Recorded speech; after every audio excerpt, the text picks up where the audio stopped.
سوچ رہا ہوں کہ میری 8-10 سال کی جو ایکسرسائز تھی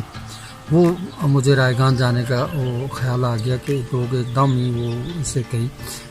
گھبرا کے چھوڑ نہ دیں، شاید اتنا لاس وہ برداشت نہ کر سکیں۔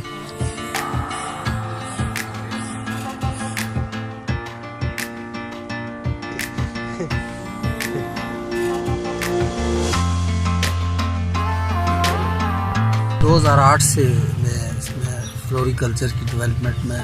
لگا ہوا ہوں۔ میرے ذہن میں یہ تھا کہ ماڈرن کرافٹس جو ہیں یہ لوگ کاشت کریں اور زیادہ پرافٹ جو ہے کمائیں، کیونکہ نیلم ویلی میں جو لینڈ ہولڈر ہیں وہ بہت ان کی زمین بہت کم ہے، زیادہ نہیں ہے، تو عام جو مکی کاشت کرتے ہیں اس سے ان کی اتنی انکم وہ نہیں ہوتی، تو وہ آہستہ آہستہ ان کا زمین سے رشتہ ختم ہو رہا تھا۔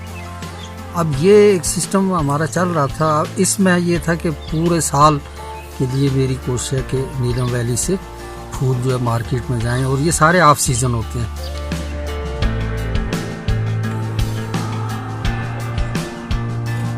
اس میں یہ ایک دم ہی یہ ایک بڑی تبدیلی آ گئی کرونا کی وجہ سے، اور وہ یہ ہوا کہ ایک دم مارکیٹس وغیرہ بند ہو گئی، پھول کاشت کرنے والے جو کاشتکار تھے ان کا بڑا لاس ہو گیا، اس میں مارکیٹ میں وہ پھول نہیں بھجوا سکتے۔ ٹیولپ کی اس دفعہ کی پوری فصل جو ہے وہ ہماری ضائع ہوئی ہے۔ نرگس کی یہ میرے بیک پہ آپ دیکھیں یہ بالکل پھول کھلے ہوئے، انہوں نے مارکیٹ ہونا تھا، تو یہ اسی طرح جو ہے یہ نہیں جا سکے مارکیٹ میں، ٹرانسپورٹ نہیں، اور پھر اگر جائیں بھی تو مارکیٹیں جو ہیں پھولوں کی بند ہو گئی ہیں، تاجروں کا بھی لاس ہے۔ اب یہ حکومت پہ ڈیپینڈ کرتا ہے کہ وہ یا تو ان کو کمپنسیٹ کرے کسی طریقے سے تاکہ یہ جو ہے لوگ ہیں یہ دوبارہ کر سکیں۔ اس میں یہ ہو سکتا ہے کہ ان کو حالات بہتر ہوں تو سیڈ دے دیا جائے، یا